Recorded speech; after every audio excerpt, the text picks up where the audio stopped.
One of the firearms I think every family should own is the .22 long rifle pistol. There's a huge amount of options out there for different types, variations. Two of those options are sitting in front of you right now. We have the Walther P22Q model. We have the Ruger SR22. Each one of these have been in the family the Dogtac family for quite a while. This one for about a year, this one for about 6 months. They both have been shot extensively, and I thought it was time really to sit down and do a little comparison / mini review of each one of these and show you kind of the pros and cons, some of the differences between the two, and why I like or dislike some of the features on these guns. So let's go ahead and get started. Alright, let's start off by talking about the user category of each of these guns. And kind of the reason why I think every family should own a .22 long rifle pistol. The main reason for that is that everybody can shoot a .22 long rifle pistol, from your 7-year-old all the way up to your grandpa. Each person should be able to handle these kind of firearms. They're very, very, very mild in their recoil, and their flashbang is not nearly as much as like a 45, a 9mm even, those kind of guns. And so everybody can handle these guns. These are a great learner pistol. They're great for plinking, they're great for recreation, and they're great for your training. And they're excellent on the pocketbook. You know, anybody that's shot the centerfire counterparts of these guns know that every time you pull the trigger, you are lightening your pocketbook. And so to own a .22 long rifle pistol means that you can shoot more, and by shooting more means you're training more, and your marksmanship and your weapons handling improves. And that's why I think the main reason why everybody should own a .22 long rifle pistol. You can add other reasons. You know, some of the other reasons are they're a great prepping item. They're a great option for people that want to have a gun that shoots very inexpensive ammunition, that can store you know, large quantities of rounds for it. You name it. There's all kinds of different reasons. So those are just some of them. We could spend an hour on the video just talking about that, but we're not going to. So let's go ahead and talk about the size, okay, the size of these pistols. Now, we could spend a long time, you know, cutting through the small nuances or the minuscule differences between these two pistols size-wise. But suffice it to say, the Walther is a tiny bit shorter overall length, and it is a bit thinner than the SR22. Those are really the only two major differences. The differences worth mentioning, really. And so instead of making this video really long talking about all those, just know that this is a little bit shorter overall, and the Walther is a tad bit on the thinner side. Okay, let's talk about ergos of each one. Each of these guns are customizable on their ergonomics, which is really nice. The Ruger SR22 has this sleeve here. If we drop the magazine out, we can just pull this sleeve right off. You can see that it comes off, okay? It comes with a large one and a small one. This is the larger one, and this is the one I feel that is the most comfortable and the most versatile grip. My wife agrees. She likes having the larger grip on the Ruger. So that's the interchangeability of the Ruger SR22. Fantastic ergonomics. The palm swell hits you just right, and it really feels good. The safety is ambidextrous. It is also a decocker, so if we cock it back, you can also decock it. Both of these guns, by the way, have been safety checked. I'm not going to take the time to do it. Just take my word for it. They are safety checked and clear. The slide release is not ambidextrous, it's only on the left side, but the magazine release is also ambidextrous. It's on both sides as well. So that makes it really nice for you southpaws out there that really have sometimes a hard time finding a real comfortable pistol. So we have ambidextrous magazine release and safety with a non-ambidextrous slide release. So it's really good ergonomics. In fact, I mean, I think that Walther and Ruger took a lot of time designing the ergos on these guns because they knew that they were going to be a user pistol, that people are going to use them all the time, and they both just feel fantastic in the hand. The Walther P22, let's talk about that. This back strap right here is interchangeable. This is actually the small back strap on this one. I find that for me and for my wife, the small one feels the best between the two. And so that's why we have the small one on there. The Q model comes with a little extra texturing on the grip here, as well as more aggressive serrations on the slide, which make it really nice. I think it actually looks really cool too. Of the two, I think the looks of the Walther kind of take the cake. The Ruger, I couldn't really fall in love with the Ruger. It seems like kind of a 80s type styling, you know, like RoboCop type styling. I think many of you out there will kind of get what I'm talking about when I mention that. But they tried to make it like you know, like, I don't know, a really aggressive, and I think that, you know, so I just don't prefer the looks of the SR22. It just doesn't really do it for me. The Walther, on the other hand, has this kind of European type styling. I think it really comes together well, and I like it a lot. So for looks wise, I give the Walther over the Ruger. Completely a subjective comparison, but whatever. So okay, back to the ergos. Now for those of you that have shot a Walther, know that the slide release is right down here on the base of the trigger guard. You kind of pull this little lever downward and it pops it right out. And these magazines come out with authority. They just go flying out of there. It is ambidextrous, which is really, really nice. The safety is up on the slide, and it is also ambidextrous, which is nice. And your slide stop is non-ambidextrous, left side only. So that is your ergos on that. So both of them pretty well get equal ergonomics. I think they're both equally comfortable pistols, and they're both fantastic that way. All right, let's talk about sights. So on the Walther, you get your standard 3-dot sight, okay? And you can see that it kind of has like a stubby rear sight that is windage adjustable.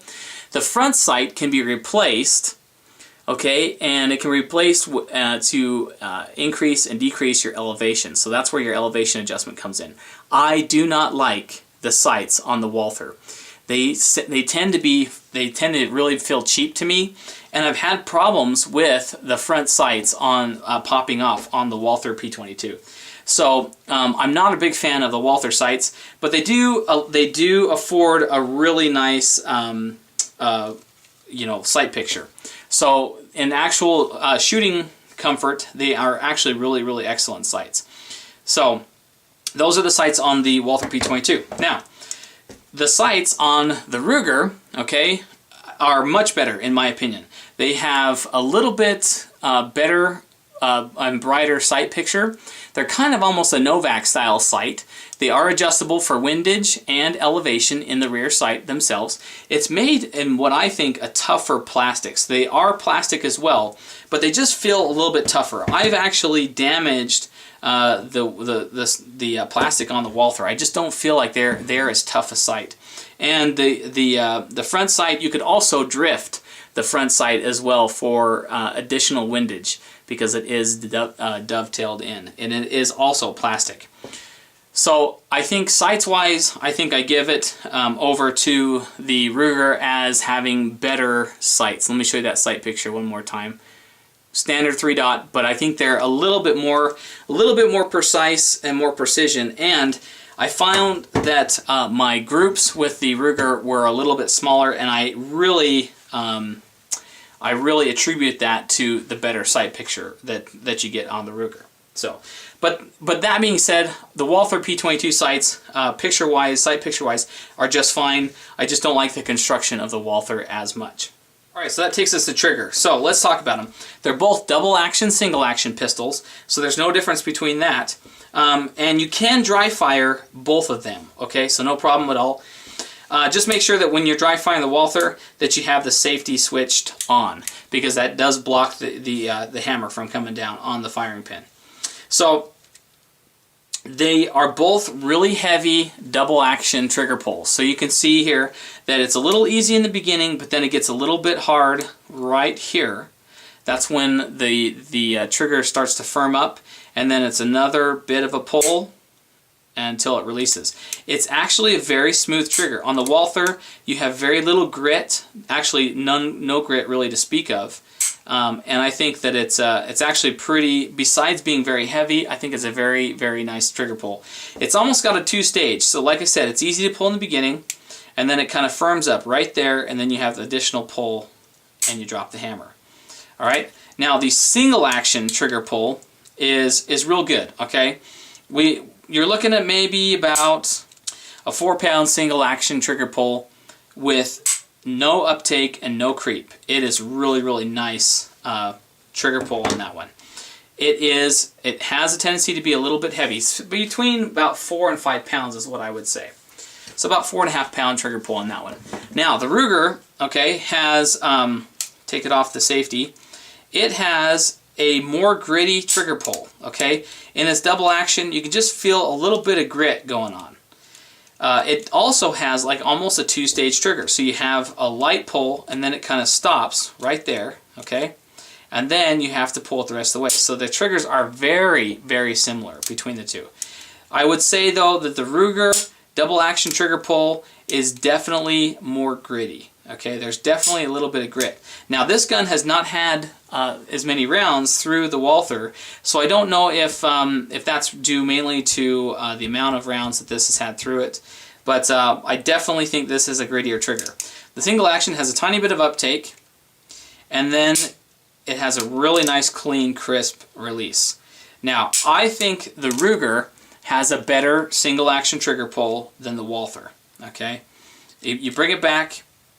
It has a tiny bit of creep, just a tiny bit of creep, but it releases, in my opinion, a little bit crisper, and it's definitely lighter. I would say it's about 3.5 pounds, whereas the Walther is between 4 and 5 pounds on its single action trigger pull. I prefer the trigger on the Ruger more than I do on the Walther.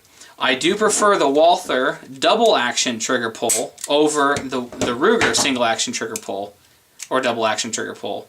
But I think the single action, which is the majority of the shooting that you're going to do, I prefer the Ruger. So trigger wise, I go with the Ruger on this one. I think that the trigger is just a little bit better on the Ruger, being that it's a little bit lighter, and that single action is definitely a little bit easier to utilize. Okay, so let's talk about the elephant in the room, okay? And that is overall reliability of these two guns. This is really where the race between these two guns, in my opinion, is won and lost. All right. We've had two P22s in the DocTac family. Okay, this is the second one we've had. The first one was so atrocious in its reliability, I ended up selling it. This one I bought DocTac Mom for Christmas last year, and it has also had quite a bit of reliability issues.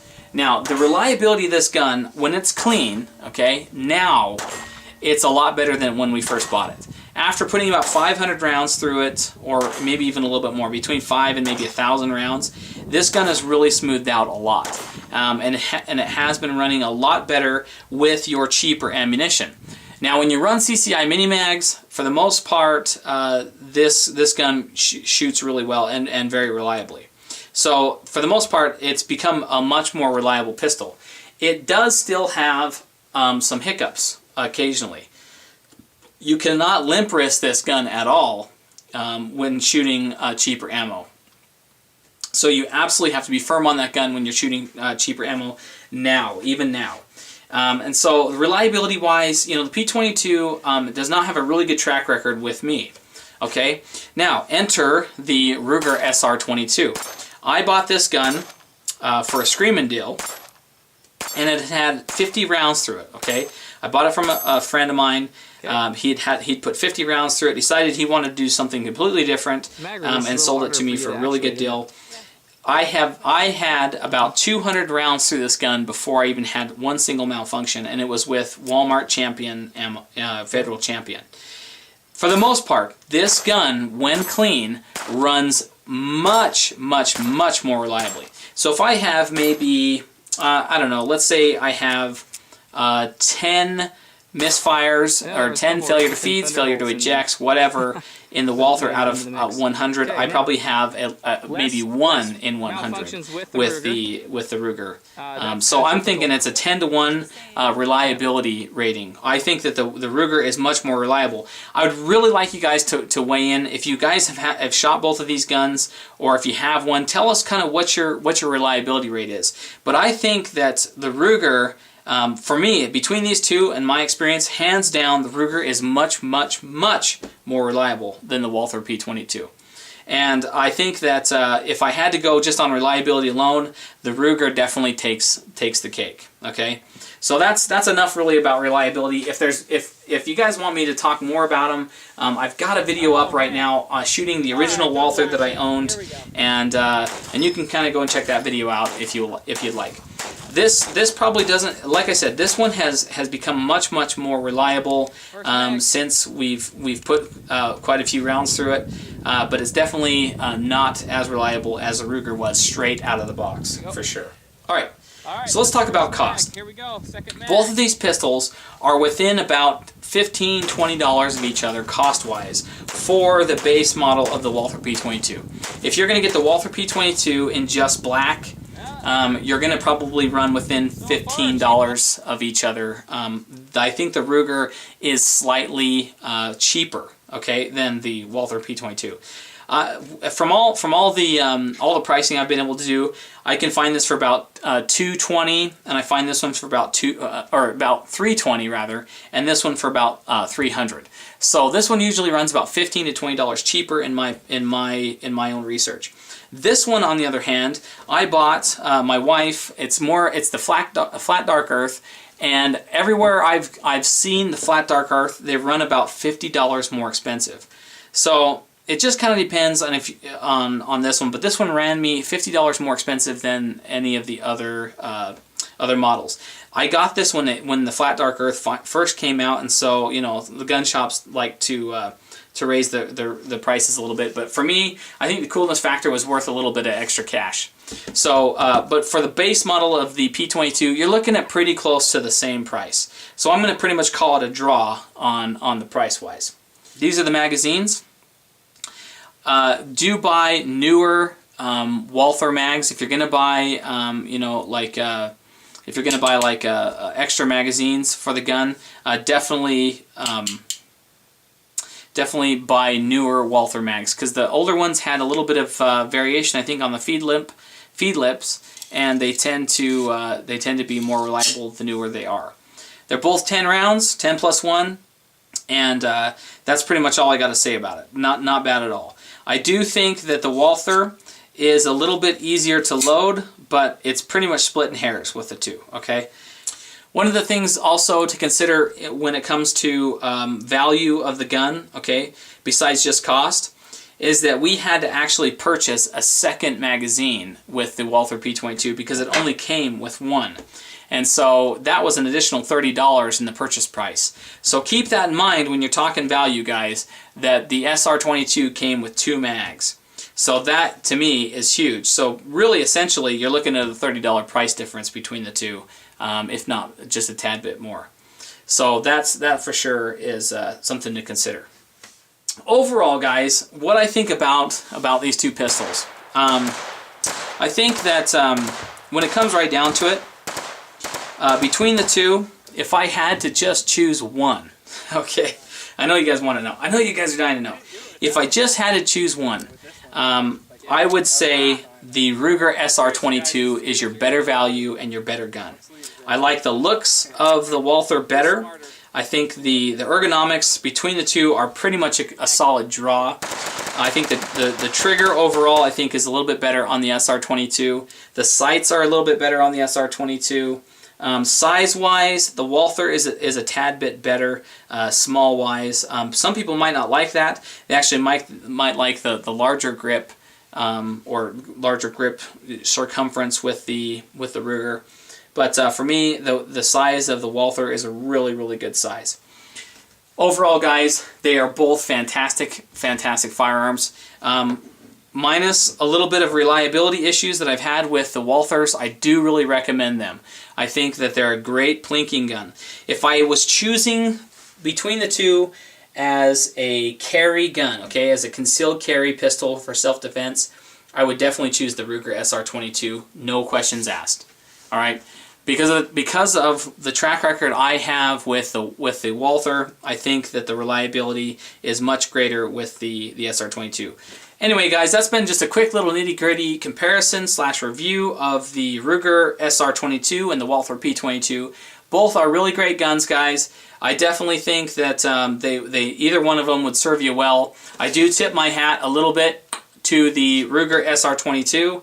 So if you're on the fence between the two, pick up the Ruger, because I think that that it would really be a little bit better gun for you, and it's made in the United States of America. So I mean that in itself is another reason why you might want to pick out a Ruger. So even though Smith & Wesson does own Walther, anyway, regardless. Anyway, guys, let me know what you guys think. If you guys own one of these, let me know about your reliability and your experience with the guns. Leave them in the comments down below so that people that are rolling into this video that want to learn more about these pistols can learn a little bit more from your comments. So anyway, guys, don't forget to rate the video, favorite it, and share it with your friends. It does help the video out, and it does help our channel grow, and it's something I really appreciate, guys. And as always, guys, thanks very, very much for watching, and we'll catch you in the next video. See ya.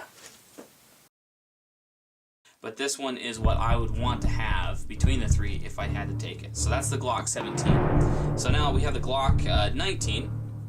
And this one really is the most versatile Glock of all of them. It's the compact or the mid-range size Glock. It has a 4.02 inch barrel. So it still has a usable length in barrel, and it still has a very usable sighting radius.